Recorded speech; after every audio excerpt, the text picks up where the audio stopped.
Shalom Bapak Ibu, saudara-saudari dan terkasih di dalam nama Yesus.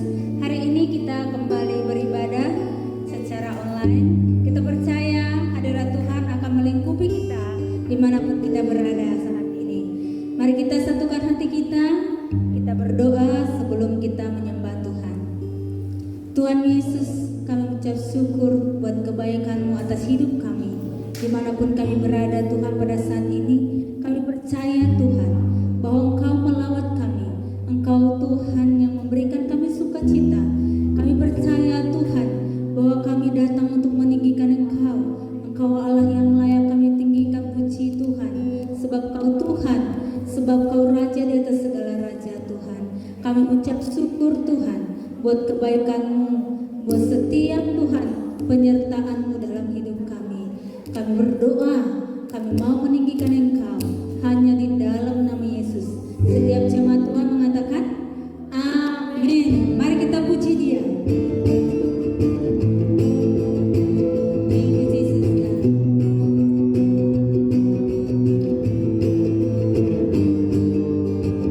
Firman Tuhan, tetap kakiku, janjiku terang bagi jalan.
Terima kasih Tuhan Yesus.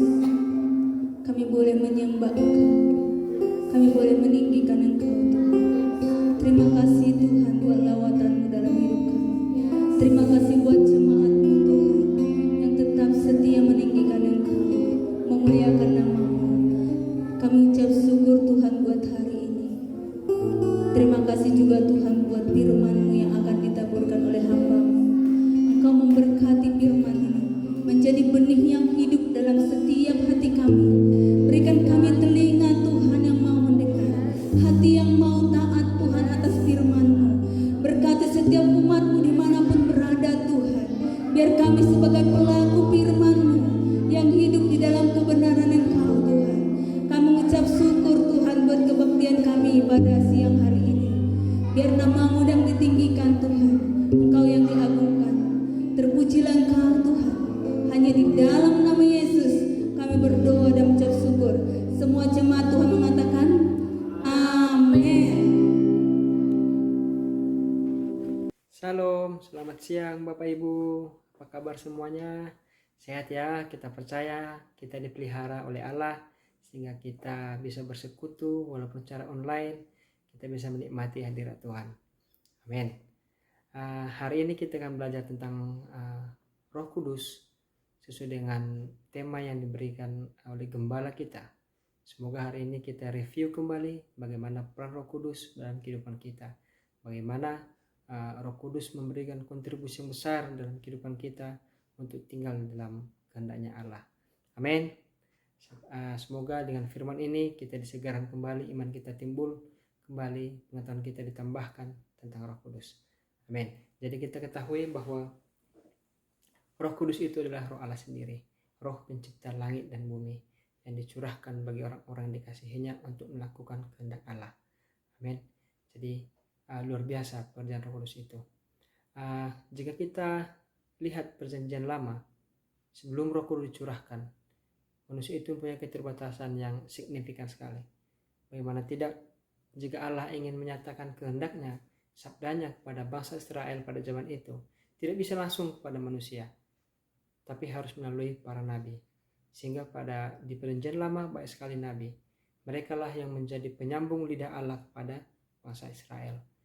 Seperti Nabi Isa, Nabi Yesaya, Samuel, Elisa, Elia. Mereka adalah orang-orang yang dipakai Allah untuk menyatakan sabda Allah kepada bangsa Israel. Amin.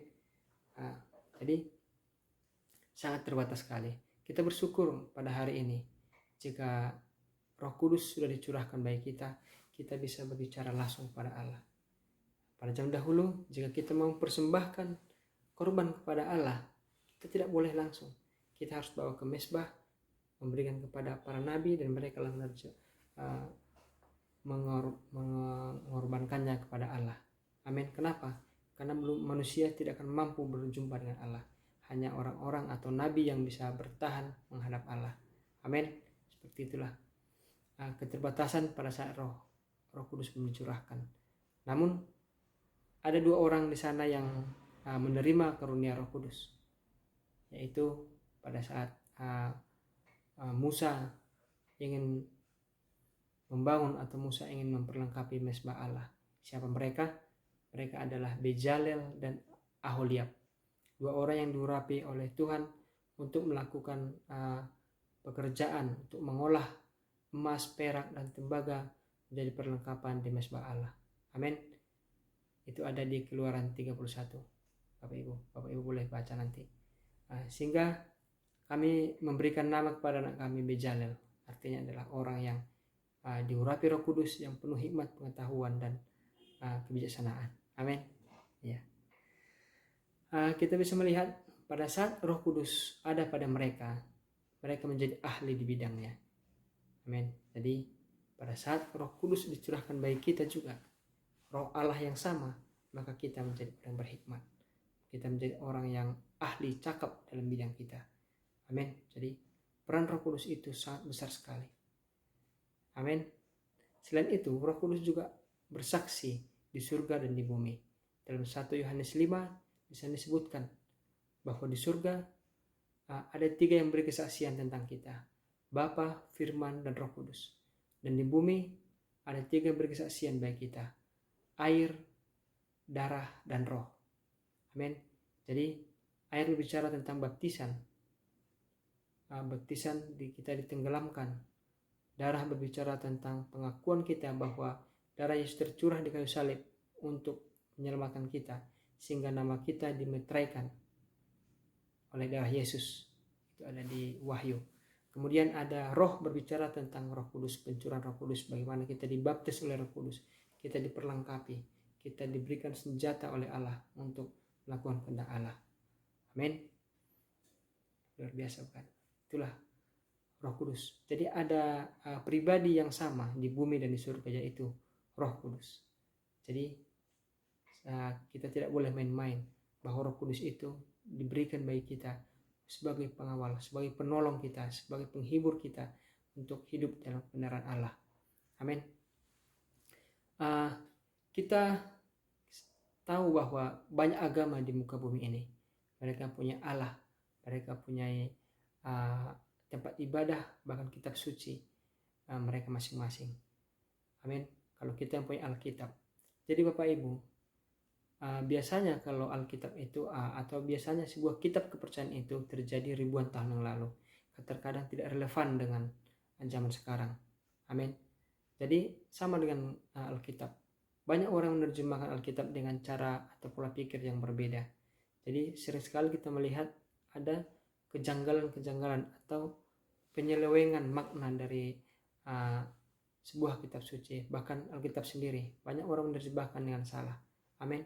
Luar biasanya kita pada saat kita bersama-sama dengan Roh Kudus itu bisa diingatkan. Roh Kudus itu berfungsi untuk mengingat, meluruskan apa yang salah dari pola pikir kita. Amin. Pada saat seseorang menyatakan hal yang berbeda dari kebenaran Allah, pada saat dia menyatakan sesuatu hal, statement yang berbeda, maka Roh Kudus akan mengingatkan kita. Roh Kudus akan menyatakan bahwa itu adalah salah. Itu alarm Roh Kudus. Amin. Jadi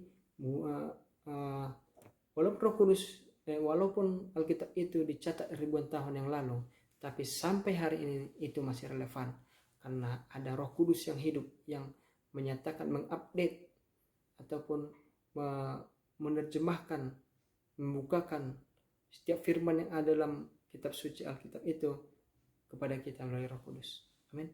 Sangat besar, sangat luar biasa peran Roh Kudus itu bagi kita. Amin. Jadi jangan ragu untuk bersama dengan Roh Kudus.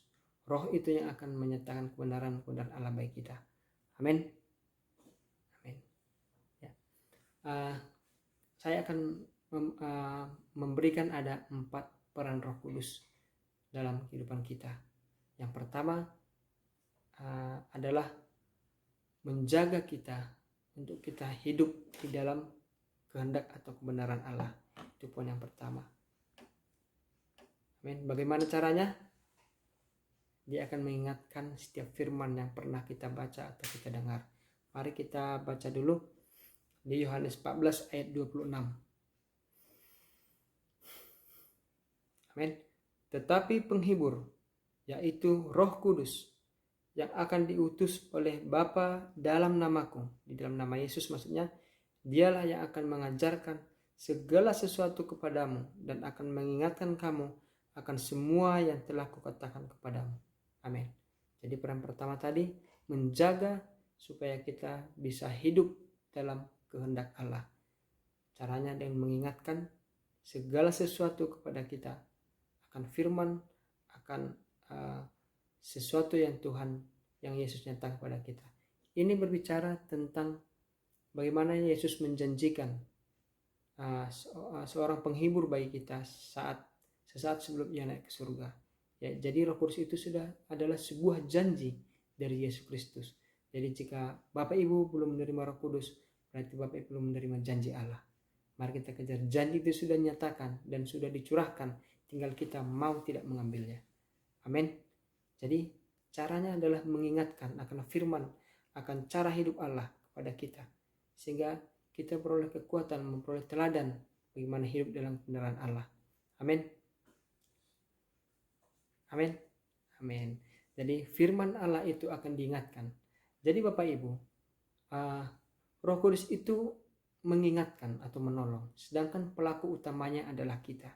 Kitalah yang punya iman, dan Roh Kudus yang mengingatkan kepada kita. Jadi kita perlu mempunyai firman. Kita perlu mengetahui firman. Makanya mari kita kembangkan roh kita, mari kita disiplinkan tubuh kita, roh kita untuk membaca firman setiap hari. Karena itu mengandung janji Allah, mengandung kekuatan Allah. Firman Tuhan itu adalah kekuatan Allah. Sehingga tadi seperti saya sebutkan sebelumnya, bahwa di surga firman-Nya akan berkesaksian bagi kita. Apakah kita menggunakan firman untuk kemuliaan Tuhan? Itulah luar biasa. Jadi Bapak Ibu, kita perlu mempunyai bank-bank firman dalam kehidupan kita. Sehingga pada saat kita dalam sebuah masalah, kita dalam sebuah keadaan, pada saat Roh Kudus, pada saat kita mempunyai jalan buntu atau tidak mengerti, maka Roh Kudus akan proaktif berusaha untuk mengingatkan kita akan firman Tuhan. Jadi pada saat Roh Kudus mengingatkan kita, maka kita akan teringat, oh iya, ada sesuatu, ada janji Allah, maka saya akan lakukan ini. Itu adalah karya Roh Kudus. Amin. Sebagai kita pelayan Allah, pasti kita sudah banyak makan firman Allah. Tapi setiap hari apabila kita kembangkan diri kita untuk menerima, untuk membaca firman Allah, maka hal-hal yang baru akan dinyatakan. Beberapa contoh mungkin, salah satu contoh, pada saat kita mengalami sakit penyakit, maka kita akan teringat 1 Petrus yang berbunyi, bilur-bilur Kristus membuat kita jadi sembuh. Amin. Pada saat kita mengalami ketakutan, kita akan mengingat Mazmur 23, sekalipun aku berjalan dalam lembah kekelaman, aku tidak takut bahaya, karena Engkaulah gadamu dan tongkatmu yang menghibur aku. Amin. Pada saat mungkin kita mengalami kekurangan, kita akan, Roh Kudus akan mengingatkan kita akan firman Tuhan. Salah satunya dari Filipi 4. Di sana dinyatakan bahwa Allahku akan mencukupkan segala kebutuhanmu berdasarkan kemuliaan Allah. Amin. Ataupun pada saat kita merasa kekurangan hikmat, maka Allah, Roh Kudus akan mengingatkan kita Amsal 7 mungkin ayat 11. Di sana nyatakan, takut akan Allah adalah awal dari pengetahuan. Amin. Masih banyak lagi firman-Nya akan Roh Kudus berusaha ingatkan kepada kita supaya kita yang punya iman. Pada saat kita yang punya iman, maka mujizat bisa terjadi. Kita bisa mengatasi masalah kita. Amin. Dan pada saat hal itu terjadi, itu mengundang belas kasihan Allah, sehingga apa yang kita doakan, apa yang jadi pergumulan kita, Tuhan memberikan jalan keluar. Amin. Itu yang pertama, menjaga kita agar tetap hidup dalam kebenaran Allah. Seperti saya bilang tadi, pada saat kita punya statement ataupun pernyataan-pernyataan seseorang yang berbeda, maka Roh Kudus akan berusaha kepada kita, berusaha menyatakan, oh ini yang benar. Jadi Bapak Ibu, terkadang kita diingatkan oleh Roh Kudus. Contohnya, kita masih mau kompromi, ataupun mungkin kita masih terpikiran, kita tahu bahwa itu sebuah dosa. Sebelum terjadi, ada rasa yang tidak nyaman di hati kita. Itu bukti bahwa Roh Kudus mengingatkan kita. Amin. Ataupun kita menyimpan sesuatu, jadi kita merasa tidak nyaman atau kita gelisah, itu berarti Roh Kudus sedang berusaha mengingatkan kita, menyadarkan kita. Amin. Jadi Roh Kudus itu Tuhan berikan kepada kita sebagai teman kita, sebagai pengingat kita untuk melakukan kehendak Allah. Amin. Masih banyak lagi yang akan Roh Kudus nyatakan, ingatkan kita supaya kita hidup benar di depan Allah. Amin. Ya, itu yang pertama. Yang kedua, apa peran Roh Kudus? Yang kedua adalah berdoa. Amin. Yang kedua adalah berdoa kepada Allah bagi kita akan hal-hal yang tidak terucapkan atau dipahami. Amin. Kita tahu kita mempunyai keterbatasan. Kita hanya bisa memikirkan apa yang bisa kita kontrol. Amin. Pola pikir kita terbatas. Tapi Roh Kudus tak terbatas akan hal itu. Mari kita baca di dalam Roma 8 ayat 26. Bapak Ibu.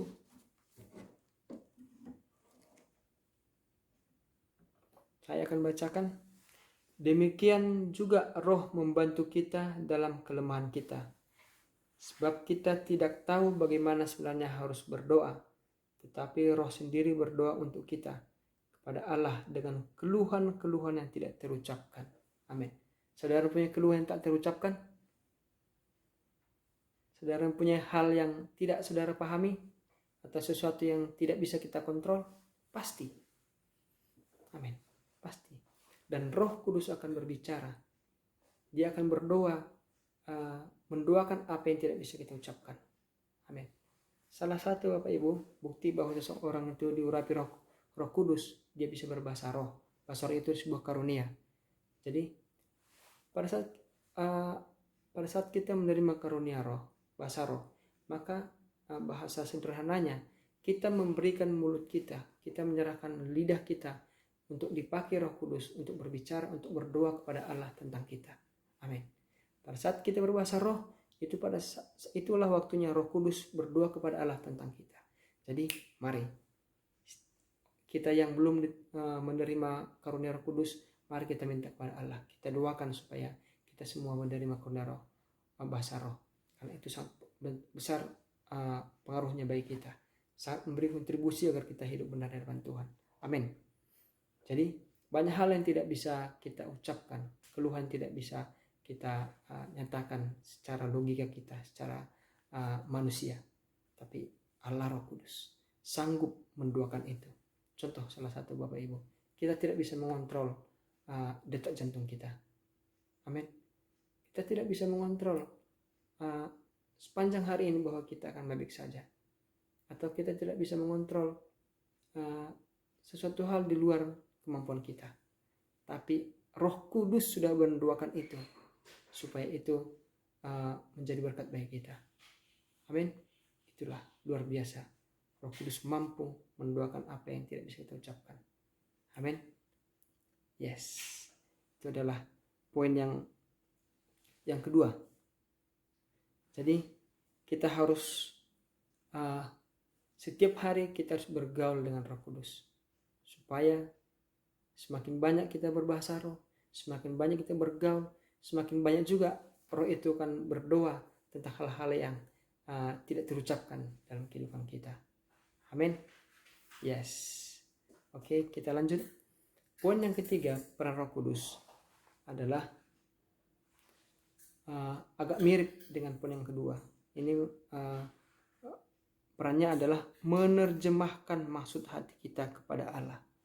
Amin. Menerjemahkan maksud hati kita kepada Allah. Amin. Kita adalah manusia yang terbatas, manusia yang mudah sekali salah. Amin.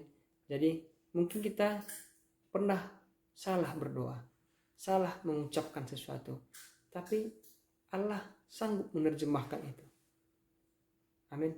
Roh Kudus, di sini fungsi Roh Kudus menerjemahkan atau mengkonfirmasi maksud kita, maksud roh kita pada Allah. Amin. Mari kita baca di ayat 27. Roma 8:27, firman Tuhan berkata demikian, dan Allah yang menyelidiki hati nurani mengetahui maksud roh itu, yaitu bahwa ia sesuai dengan kehendak Allah berdoa untuk orang-orang kudus. Amin. Amin. Jadi sesuatu hal yang kita ucapkan mungkin yang salah atau sesuatu hal yang abu-abu lah saya bilang ya, tapi Roh Kudus berusaha menerjemahkan itu kepada Allah. Amin. Mungkin kita punya kosakata, tapi kosakata yang terbatas. Jadi maksud kita ini dalam hati kita ini kita ucapkan, tapi tidak sampai atau tidak kata-kata tidak muat untuk mengatakannya. Mungkin seperti itulah Bapak Ibu. Tapi Roh Kudus ini mampu menerjemahkan sehingga Allah mengerti maksud kita. Amin. Ya, itulah. Jadi mari kita setiap hari libatkan Roh Kudus, berbahasa roh pada Allah. Amin. Karena seperti saya bilang, semakin banyak kita berbahasa roh, semakin banyak hal-hal yang tidak kita sadari didoakan oleh Roh Kudus pada Allah. Amin. Jadi salah satu contoh bahwa Roh Kudus berusaha menerjemahkan maksud isi hati kita kepada Allah pada saat kita dalam kebingungan, abu-abu dalam hati kita. Tapi Roh Kudus bisa mengkodekan itu kepada Allah, sehingga Allah mengerti, oh ini maksudnya, dan Dia akan memberikan belas kasihannya kepada kita. Amin. Itu adalah poin yang ketiga.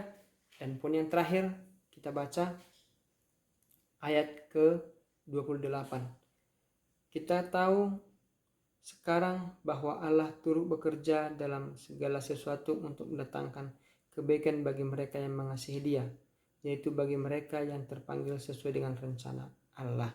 Amin. Poin yang keempat adalah Roh Kudus itu bekerja sama dengan kita untuk melakukan kehendak Allah. Amin. Amin. Jadi Roh Kudus itu menjadi rekan kerja kita untuk melakukan kehendak Allah. Jadi sering sekali Roh Kudus itu memberikan bahan atau petunjuk. Jadi kita adalah eksekutornya. Jadi pada saat kita berdoa pada orang sakit, Roh Kudus mengingatkan firman. Amin. Jadi kita ingat, dan kita dengan firman tersebut iman kita timbul dan kita berdoa. Pada saat kita berdoa dan Roh Kudus menerjemahkan itu dan Allah mengerti bahwa itu sesuai dengan kehendaknya, maka pada saat itu belas kasihan Tuhan turun dan mujizat terjadi. Amin. Pada saat kita menguji seseorang, Roh Kudus mengingatkan kita akan pertobatan, sehingga kita menyatakan pertobatan itu kepada orang tersebut. Amin. Dikuatkan lagi oleh firman-firman yang lain, sehingga orang tersebut menjadi sadar akan perbuatannya sehingga dia bertobat. Amin. Sehingga orang tersebut diselamatkan. Itulah pekerjaan Roh Kudus, bukan kekuatan kita. Amin. Kita percaya dengan Roh Kudus kita bisa mengupdate kehidupan kita. Kita bisa menambah kapasitas hidup kita. Seperti Bezalel dan Aholiab. Ya, mereka menjadi orang yang berhikmat, yang berpengetahuan yang tinggi. Demikian juga pada saat Roh Kudus ada di hidup kita akan punya keahlian yang luar biasa, baik dalam pekerjaan kita, dalam rumah tangga kita, dalam pelayanan kita menjadi orang-orang yang cakap. Amin. Amin. Luar biasa bukan? Luar biasa peran Roh Kudus itu.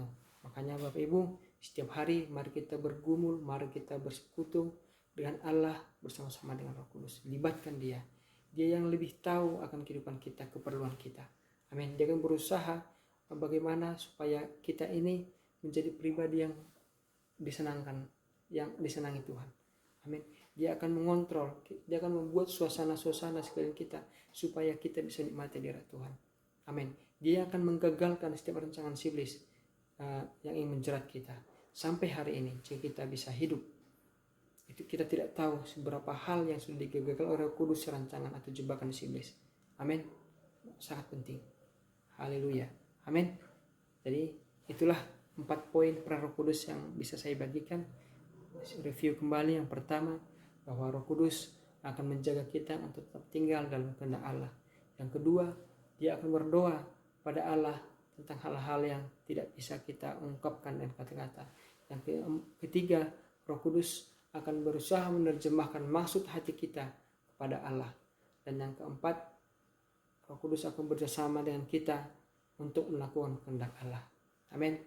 Itulah Bapak Ibu peran Roh Kudus yang bisa sampaikan. Semoga bisa memberkati, mengingatkan kita kembali akan Roh Kudus.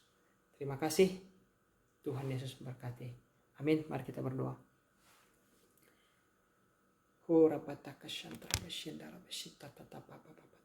Roh Kudus, terima kasih.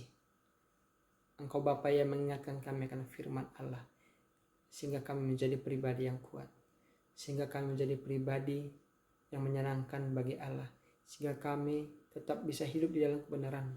Dan terima kasih jika Engkau berdoa atas kekurangan kami, atas hal yang tidak bisa kami ungkapkan. Dan terima kasih Tuhan jika Engkau berusaha menerjemahkan, berusaha menyatakan bahwa kami orang yang benar di hadapan Allah. Dan terima kasih Roh Kudus jika Engkau menjadi pribadi yang menjadi rekan sekerja kami. Terima kasih Tuhan bahwa Roh Kudus yang Kau berikan bagi kami. Jika jemaat-Mu belum menerima karunia bahasa roh, mari Tuhan Yesus Engkau baptis jemaat-Mu Tuhan hari ini.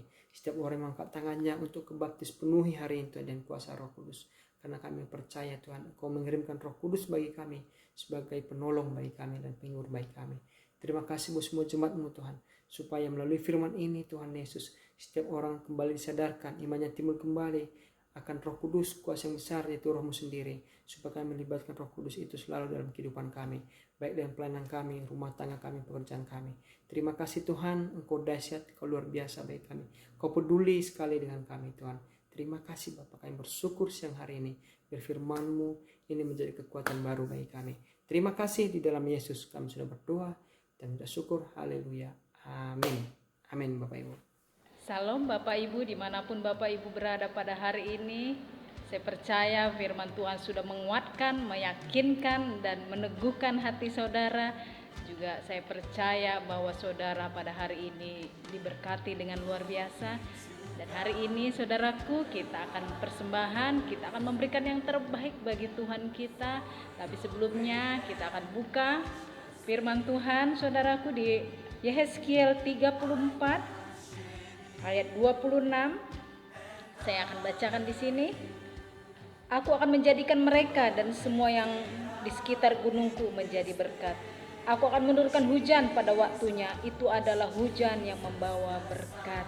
Di sini dikatakan aku akan menjadikan mereka semua yang sekitar gunungku menjadi berkat. Saudaraku, saya percaya bahwa saudara akan menjadi berkat bagi banyak orang. Saudara membangun hubungan intim dengan Tuhan, sudah memberikan yang terbaik dalam hidup saudara, keuangan saudara, hati saudara, bahkan pikiran saudara bagi kerajaannya. Saya percaya tuh waktu saudara naik gunung Tuhan, di gunung Tuhan saudara diberkati. Dan Tuhan menurunkan hujan saudaraku, bukan hujan air dikatakan, tapi hujan berkat. Saya percaya saudara akan dicukupkan oleh Allah. Saudaraku, saya tidak berjanji, tapi firman-Nya yang berjanji. Kita harus percaya kepada firman-Nya, pegang kuat firman-Nya, jangan sampai saudara menyerah. Kalau belum terjadi, saudara-saudara tetap yakin dan percaya bahwa Tuhan itu adalah sumber berkat. Dia Allah kita, Bapa kita, Jehovah Jireh, yang menyediakan segala keperluan dan kebutuhan kita menurut kekayaan dan kemurahan-Nya, saudaraku. Amin. Saudara, pada saat ini saudara merasa kekurangan, saudara sedang mengalami sesuatu masalah dengan keuangan, saya percaya saudaraku, firman Tuhan akan mengatakan waktu kita naik ke gunungnya yang kudus, di gunung yang kudus saudara akan diberkati. Datang kepada Dia, amin saudaraku. Waktu saudara kekurangan, datang kepadanya terlebih dahulu saudaraku. Jangan saudara berpikir aku lakukan apa, enggak saudaraku. Waktu saudara duduk diam di hadirat Tuhan akan bukakan banyak hal dalam kehidupan saudara, dan saudara, saya percaya saudara akan diberkati. Amin saudaraku. Pada hari ini saudaraku, mari beri yang terbaik bagi Tuhan Allah kita, karena kita mengasihi Dia, karena kita percaya kepada firman-Nya. Amin saudaraku. Saya percaya pada hari ini saudara akan diberkati melimpah-limpah. Amin. Mari kita berdoa, tutup mata kita. Tuhan, kami mengucap syukur untuk berkat-Mu selama ini Tuhan. Engkau Allah penyedia bagi kami. Engkau adalah Allah yang menyediakan segala keperluan, kebutuhan kami, kekayaan-Mu dan kemurahan-Mu Tuhan. Kerajaan-Mu penuh dengan berkat-berkat, dan kami percaya Engkau mengatakan waktu kami duduk Tuhan di hadapan Engkau, menyerahkan hidup kami, mempercayakan hidup kami kepadamu Tuhan, mempercayakan segala sesuatu, bahkan walaupun pada saat kami mengalami kekurangan, mengalami goncangan keuangan di tengah-tengah COVID ini, tapi Engkau janji-Mu bagi kami iya dan amin Tuhan. Pegang kuat tangan anak-anak-Mu, jangan biarkan satu orang pun menyerah Tuhan. Tuhan, biar kami melihat hujan berkat itu dalam kehidupan kami. Terima kasih untuk hujan berkat itu Tuhan. Terima kasih Engkau Bapa kami yang baik, yang tidak akan pernah meninggalkan anak-anak-Mu, yang tidak akan pernah meninggalkan umat-Mu Tuhan. Dimanapun kami berada, di situ Engkau ada bersama kami Tuhan. Tuhan, terima kasih Tuhan, pada hari ini kami mau memberikan kepadamu karena kami mengasihi-Mu. Kau memberikan 1/10 kami, persembahan kami, karena kami mengasihi Engkau. Karena Engkau adalah yang utama dan yang pertama bagi Engkau. Engkau adalah prioritas bagi kami Tuhan. Tuhan, terima kasih Tuhan. Kami mengucap syukur untuk segala sesuatunya. Kami percaya hidup kami akan dipulihkan dan kami akan menjadi berkat bagi sekeliling kami, bahkan bagi banyak orang. Terima kasih Tuhan, di dalam nama Yesus kami berdoa. Semua yang percaya katakan amin. Terima kasih saudaraku, selamat memberi. Tuhan Yesus memberkati. Be glorified, and that's it. Shalom Bapak Ibu Saudara, saya percaya saudara diberkati firman Tuhan. Saya percaya saudara juga diberkati oleh pujian penyembahannya tadi. Dan saya percaya dimanapun saudara berada, saya percaya Tuhan menyertai saudara. Damai sejahtera, sukacita yang dari Tuhan akan menyertai hidup saudara. Dan saya berdoa supaya minggu-minggu ini saudara mengalami hal-hal yang dahsyat, mengalami kemajuan, mengalami terobosan di dalam hidup saudara. Mari kita tutup ibadah kita, mari kita berdoa. Tuhan Yesus, terima kasih Tuhan Yesus, pada pagi hari ini kami mengucap syukur atas kebaikan Engkau, kemurahan Engkau. Kami berdoa Tuhan supaya Engkau berkati jemaat-Mu dimanapun mereka berada. Lindungi, tutup bungkus mereka dengan kuasa darah-Mu. Firman mengatakan Engkau akan menjauhkan mereka dari setiap kecelakaan. Kami percaya Tuhan, bulan dan matahari tidak akan pernah menyakiti umat Engkau. Terima kasih Tuhan, berkati segala pekerjaan mereka, berkati keuangan mereka, berkati usaha bisnis mereka. Terima kasih Tuhan Yesus. Mari angkat tangan saudara, mari kita terima berkat yang dari Tuhan. Biar berkat yang dari Bapa, Anak, dan Roh Kudus menyertai kita. Diberkati kita pada saat kita masuk, diberkati kita pada saat kita keluar, diberkati usaha kita, bisnis kita, rumah tangga kita diberkati, yang sekolah diberkati, yang kuliah diberkati. Berkat Abraham, Ishak, dan Yakub akan nyata dalam hidup saudara. Terima kasih Tuhan Yesus. Kami terima berkat Engkau hanya di dalam nama Tuhan Yesus Kristus kami berdoa mengucap syukur. Semua katakan amin.